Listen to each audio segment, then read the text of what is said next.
Fala pessoal, tudo bem com você? Que bênção que você está aqui. Fico muito feliz de você estar acompanhando aqui essas aulas. E agora nós estamos a aula sobre o dom de profecia. Dom de profecia, nós vamos aqui diferenciar também o dom de profecia do ofício do profeta, né? Você vai poder entender o que é o dom de profecia e o que é ser um profeta, que há uma diferença, né? Mas vamos começar pelo dom de profecia. O que é o dom de profecia? O dom de profecia, ele é um dos 9 dons listados por Paulo lá em 1 Coríntios capítulo 12, né? Ele é um dos 9 dons do Espírito Santo, que são manifestações do Espírito Santo, dadas a nós, aos cristãos, aos crentes em Jesus, com um fim proveitoso. É dado a nós com um objetivo, certo? Então, os dons do Espírito são para a igreja e são para a edificação da igreja, para a obra de evangelismo, né? São ferramentas espirituais que o Espírito Santo nos equipa, poderosas em Deus, né? E que Deus deseja dar aos seus filhos, deseja equipar a sua igreja nos dons. E o dom de profecia, ele é um dos 9 dons, né? E Paulo, ele vai encorajar a igreja a procurar pelos dons do Espírito e principalmente o de profetizar. Por quê? Olha o que diz em 1 Coríntios capítulo 14, a partir do versículo 1. Sigam o amor e procurem com zelo os dons espirituais, principalmente o de profetizar. Pois quem fala em línguas não fala para as pessoas, mas fala para Deus. Ninguém o entende, pois por meio do Espírito fala mistérios. Então Paulo está dizendo, aquele que fala em línguas, ele fala com Deus. Ninguém o entende, mas ele fala com Deus em mistérios, né? Então, versículo 3, mas o que profetiza fala para as pessoas, edificando, exortando e consolando. Ou seja, quem profetiza edifica a igreja, certo? Ou seja, o dom de profecia, ele é, Deus usa os seus filhos para falar com as pessoas, né? De forma que elas compreendam.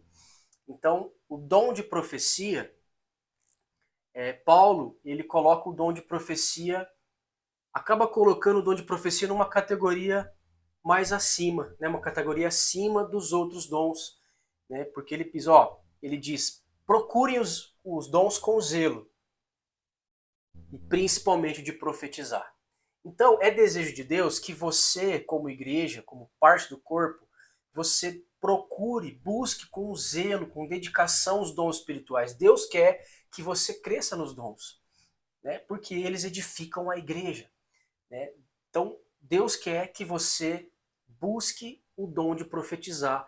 E todos podem profetizar.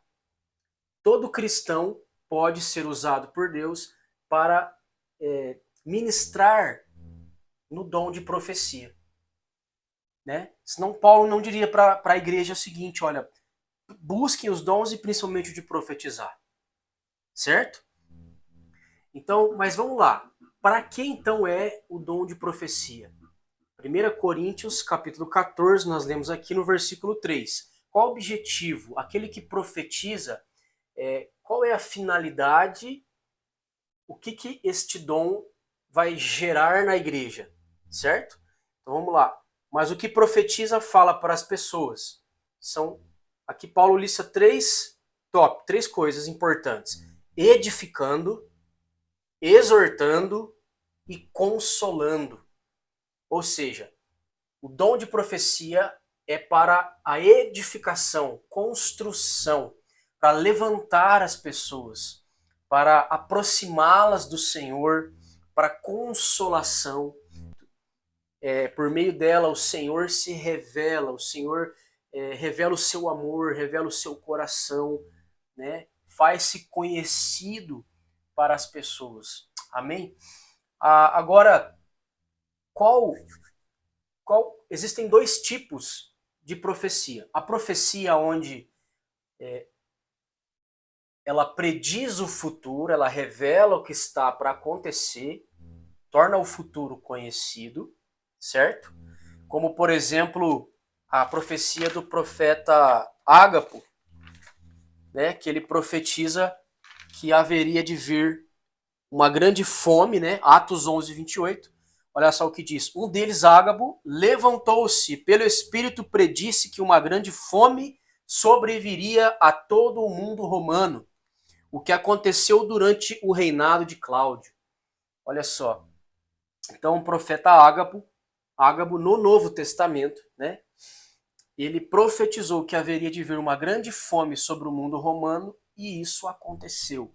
Então, uma profecia que prediz o futuro para conhecer o futuro, certo? Agora, tem também a profecia que ela é a previsão e ela traz à existência o que está no céu e torna realidade o que antes não existia. Ou seja, para fazer acontecer, para mudar a realidade. Mas é óbvio que nós já estamos falando da palavra profética, do profecia. Porque a palavra que procede, que sai da boca de Deus, quando é Deus falando através do homem, através da igreja, liberando a palavra que ele está, né, colocando, a palavra que vem dele. E nós, então, quando liberamos essa palavra ela libera a graça necessária para mudar realidades, para trazer à existência o céu na terra, certo? Um dos exemplos muito claros na Bíblia é do profeta Ezequiel, quando Deus, numa visão, o leva ao vale de ossos secos e ele pergunta a Ezequiel, filho do homem, o que você, né, está vendo? E o profeta diz, eu estou vendo um vale, né, de ossos secos. E aí o Senhor pergunta a ele, pode acaso esses ossos voltarem à vida? Isso numa visão, né? E aí Ezequiel fala o seguinte, Senhor, tu o sabes. E Deus então fala para ele, então profetiza, né? E aí é interessante que Deus fala a ele o que ele deveria profetizar. E ele profetiza conforme a palavra do Senhor. Então estava vindo de Deus aquela palavra e ele profetizou, né? Olha só o que está escrito. Então ele me disse, profetize a esses ossos e diga-lhes, ossos secos, ouçam a palavra do Senhor. Assim diz o soberano Senhor a esses ossos, farei um espírito entrar em vocês e vocês terão vida. Porei tendões em vocês e farei aparecer carne sobre vocês e os cobrirei com pele. Porei um espírito em vocês e vocês terão vida. Então vocês saberão que eu sou o Senhor. E eu profetizei conforme a ordem recebida. Palavra que procede da boca de Deus tem poder para mudar realidades, situações, mudar circunstâncias, pessoas, conforme a vontade de Deus. E aí ele diz o seguinte, enquanto profetizava, houve um barulho, um som de chocalho e os ossos começaram a se juntar, osso com osso. Olhei e os ossos foram cobertos de tendões e de carne e depois de pele, mas não havia espírito neles. A seguir ele me disse, profetize ao espírito. Profetize, filho do homem, e diga-lhe, assim diz o soberano Senhor, venha desde os quatro ventos, ó Espírito, e sopre dentro desses mortos para que vivam. Profetizei conforme a ordem recebida e o Espírito entrou neles. Eles receberam vida e se puseram de pé. Era um exército enorme. Ou seja, esse vale se tratava de Israel, né? E aí, então, Deus, através da profecia, levantou Israel novamente, né? Mudou a realidade através da palavra profética. palavra que procede da boca de Deus. Então, essa palavra libera a graça necessária para fazer acontecer. Amém? Então esse é o dom de profecia. E como que nós recebemos esse dom? Através de pedir, através de buscar, através de bater na porta, né?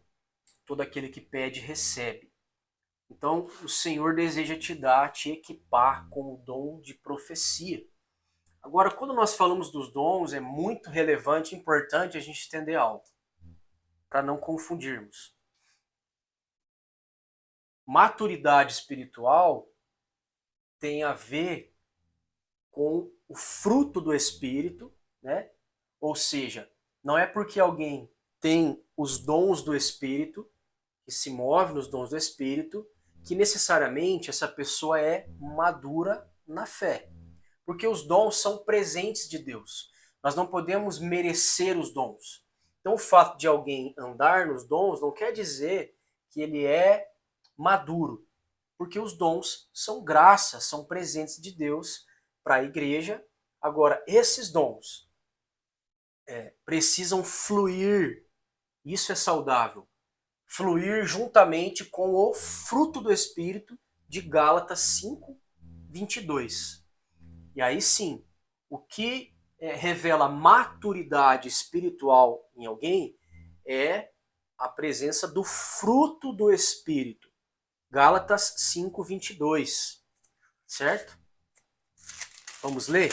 Gálatas 5, 22. Diz assim: mas o fruto do Espírito é amor, alegria, paz, longanimidade, benignidade, bondade, fidelidade, mansidão, domínio próprio. Contra essas coisas não há lei. E os que são de Cristo Jesus crucificaram a carne com suas paixões e seus desejos. Se vivemos no Espírito, andemos também no Espírito. Amém? Olha só, não nos deixemos possuir de vanglória, provocando uns aos outros, tendo inveja uns dos outros. Então, o fruto do Espírito revela que nós estamos tendo um relacionamento real com a pessoa do Espírito Santo. Porque é o Espírito Santo quem opera, quem libera em nós, quem deposita, quem desenvolve em nós o fruto do Espírito, que tem essas 9 características. Então nós podemos e devemos, como cristãos, crescer, amadurecer no fruto do Espírito, porque é ele quem revela maturidade. Agora, é muito importante, como eu disse antes, que aquele que se move nos dons do Espírito, ele flua, ele libere o fruto do Espírito, certo? Então, por quê? Porque esse é o caráter de Jesus, da pessoa de Jesus. Isso revela quem ele é, né? Então Jesus diz: rios de água viva fluirão do interior daqueles que creem em mim, né? Rios de água viva vão fluir. Ou seja, está falando do Espírito Santo. Nós liberamos, fomos comissionados, recebemos autoridade e poder para edificar, consolar, exortar, para revelar o amor de Deus.